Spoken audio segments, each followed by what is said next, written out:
Hello, everyone. It's your boy Adam here, and I just wanted to give a little update to a meditative journey that I started back in 2015, 2016. I recorded a little video about it on Twitter back in 2017, which was quite a while ago now. So here we are in 2023. It is April 18th, or sorry, April 17th. It's Monday.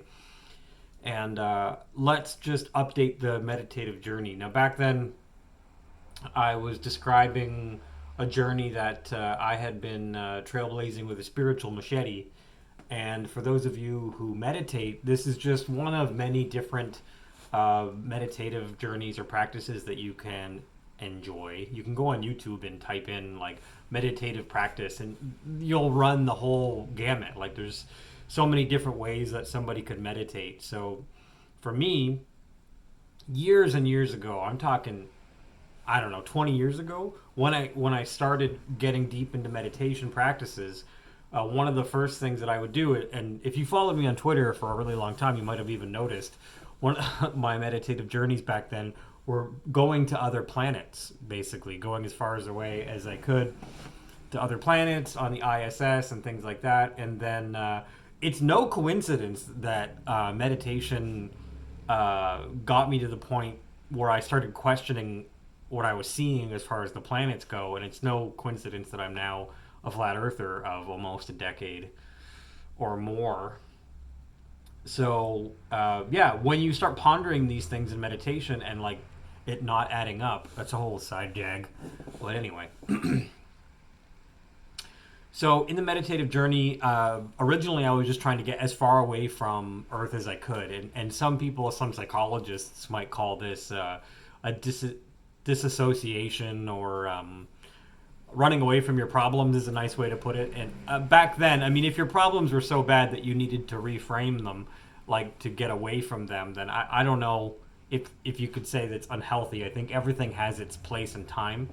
And there's a time sometimes in your life where you need to reframe things. And I was going through a lot of personal issues back in 2010, 2011, 2012, and 2013, where I really started using these types of meditations to help me reframe my own personal issues, basically. And I mean, here I am. I'm not going to say it worked. I mean, I might have some personal issues, but I mean, I feel like it helped me. So, yeah, in the context of getting away from Earth, this is where it started. But the meditative journey goes like this. Basically, you imagine you get into a quiet place, control your breathing, calm yourself down. It's easier when there's nothing around and no sounds. If you're going to put on music, I would put in like 1111 vibratory frequency on YouTube, or something that's calming and just a light background noise. Because the idea is that where you're going, you're not going to want background noise. You're going to hear things.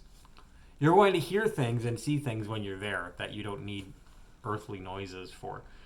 But basically, the first stop, if you want to ground yourself, or you want to control your breathing and tether your spirit body to the earth or whatever, that's up to you. Some people do that. But the first stop is straight up. So you start going straight up. So sometimes I envision myself basically slicing down the human body and opening it up, if that works. If you're more of a graphic guy, that might help you. If you're a female, that might, that might not suit you. Or if you're more feminine. But anyway, so the idea is to go up first and hover over your body, get as far away into the clouds as you can, observe your city. Again, you might notice that Earth is flat at that point. I'm sorry, I'm terrible. But yeah, you get to the point where you're in the clouds, and then you're looking for your star, basically. Your star, you'll see a lot of them. Your star is your portal.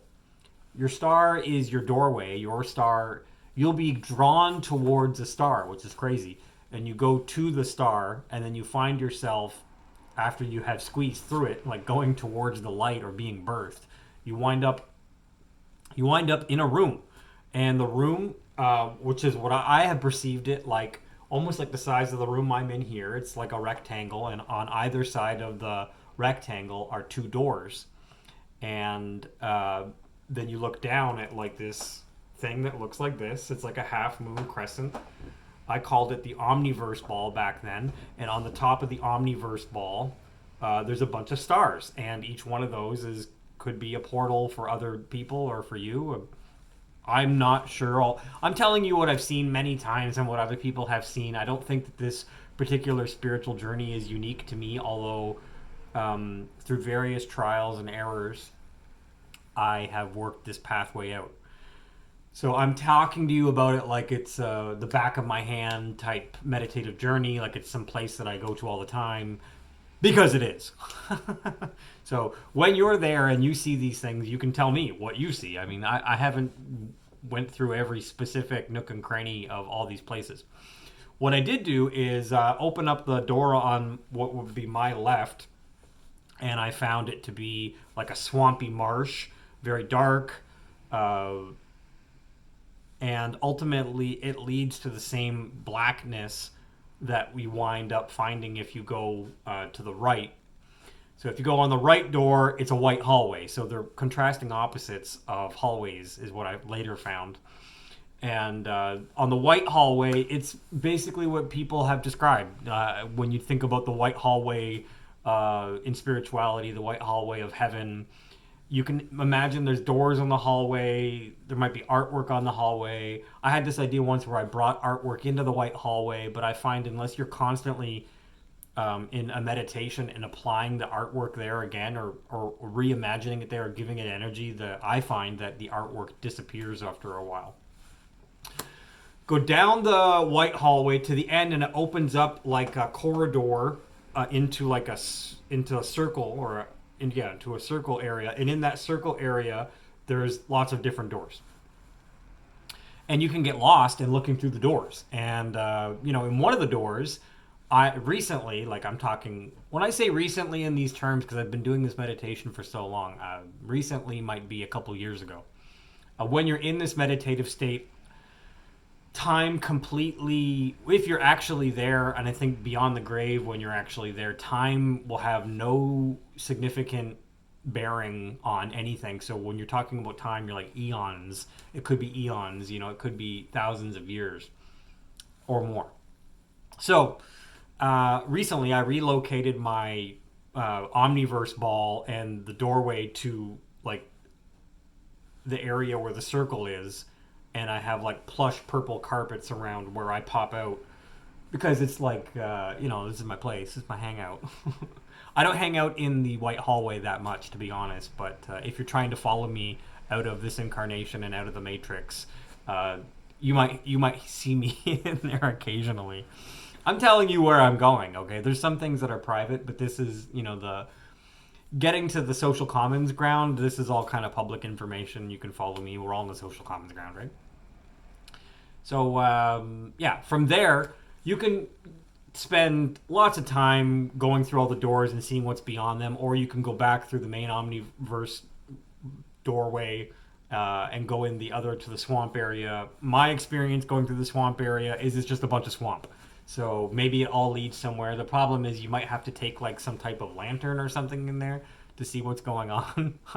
I've never been. Maybe you can tell me what's going on in the swamp area. I'm not really interested. I got to the point where I had explored the doors and I was like, what's up? So I looked up and I saw this like circle of like blackness, but more stars on the ceiling. And I was like, I want to pull my awareness through that. And so I kind of look down, and then I start pulling my awareness through the ceiling of that opening. And it was like a clear delineation of like, you're in the hallway and now you're not in the hallway. So I went through the cracks in the ceiling. Desiree and I used to joke around about this back in like 2015 or 2016. I went through the cracks in the white ceiling, man. One time Desiree met me in this hallway in meditation, and we had this like whole ceremony, but that's kind of private. Regardless, when she was meditating and other people have been meditating and we're describing these things, like we're all describing the same thing. So I don't know if it's a communal place or whatever, but I'm pretty sure you can get there in meditation, to say the least.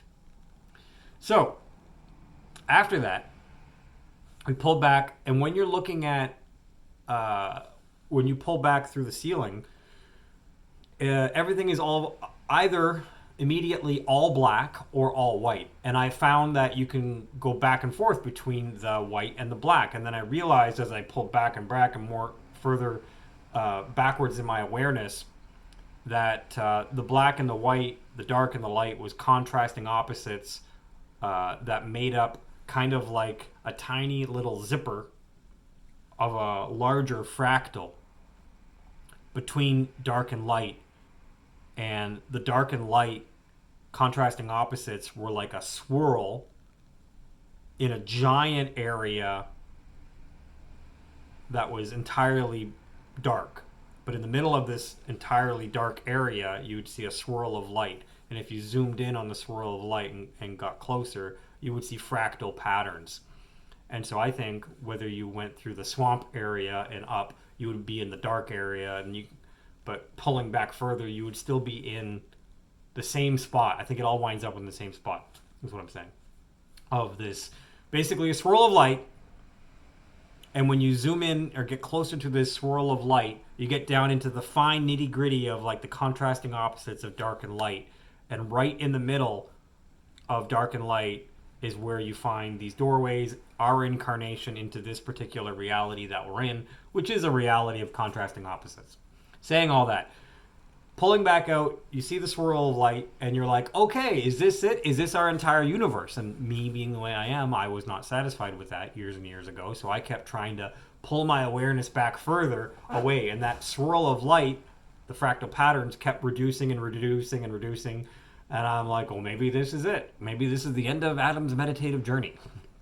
And eventually, I kept going back to this and meditating further and further, and I'm talking maybe months and months or years of continually, okay, the dot's getting smaller, and then I felt another pop, and all of a sudden, super trippy, I kid you not, this is what happened, and I was discovering this myself, by the way, and I thought I was going loopy, so I was telling Desiree everything that I was seeing in meditation, and she's like, no, I can see that too, so maybe we're both loopy, for sure.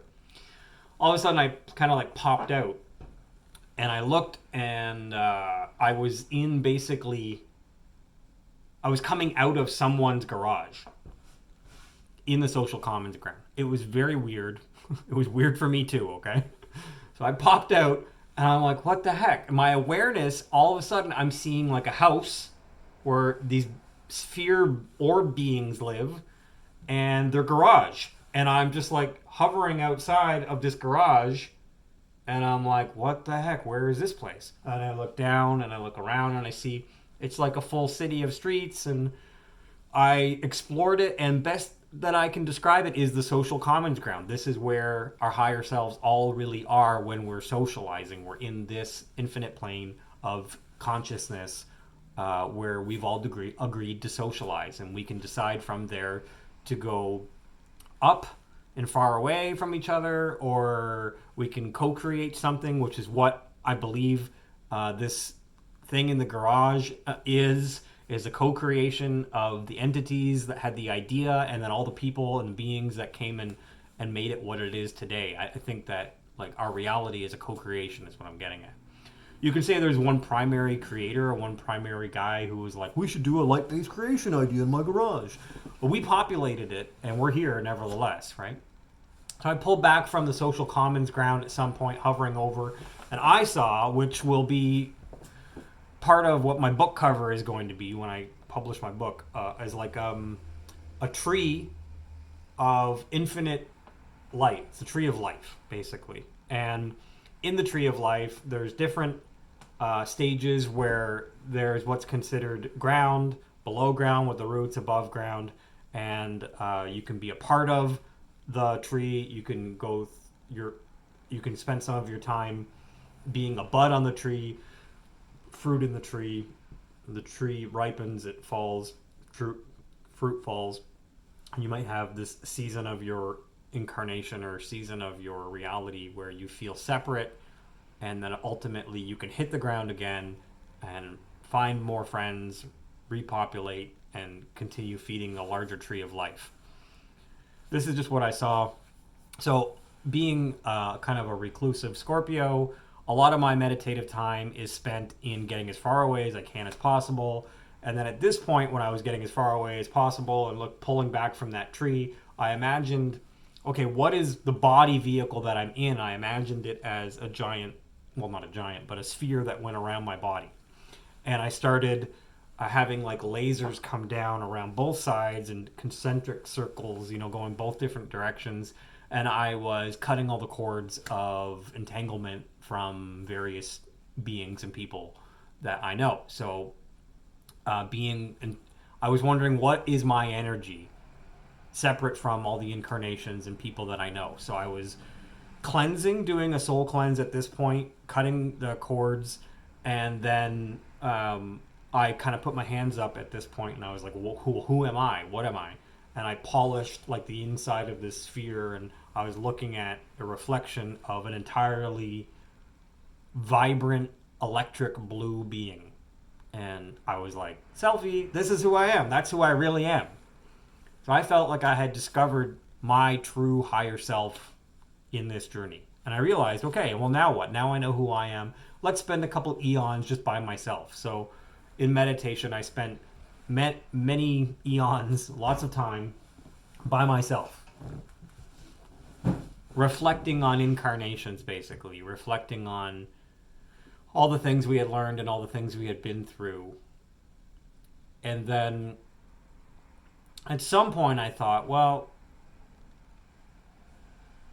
I have seen a lot and experienced a lot, and I don't really want to incarnate anymore. I don't want to incarnate in the social commons ground. I don't want to be a part of anybody else's creations.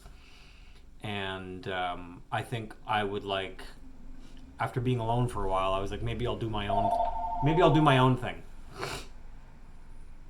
And so inside of my sphere ball, I picked a corner basically and created a dome, and then I put my awareness in that dome, and I created my own world. Now, the rest of it's private. I'm not telling you where I am. I'm not telling you where my world is and the things that I've created in this meditative journey, because it's private. And I have decided that I don't want anybody to follow me into my private meditation journey beyond this point. So you can get to this point in meditation and do your own thing, but I'm not leaving you keys or pathways to find me where I am going. You can't follow me there because it's private. If I wanted you to be with me, we would all be in the social commons ground, So when we hang out in this incarnation, you can talk to me on Twitter, you can talk to me, send me emails. When we go to the meditative spaces, you'll probably see my energy here and there. But ultimately, when I pass and when I die, I'm not going to try to be found. I'm not being a being anymore. I'm not going to be reincarnated here as a butterfly, as a cat, as a king, and any other worlds. I'm not interested in incarnating or any incarnations beyond whatever I'm doing privately. So my private things are not anything that I would like you to join me in, unfortunately. So you can reincarnate as much as you want, and we can be bros and homies in this incarnation and in the social commons ground until I am out of body. And until then, I'm sorry, but that's how I feel. So that's my meditative journey. I hope that you enjoyed it. I hope that you use it, and tell me what you think and tell me what you see. And maybe you can have different experiences at every single point. Take care. Bye-bye. Follow me on Twitter at adamjosh.com.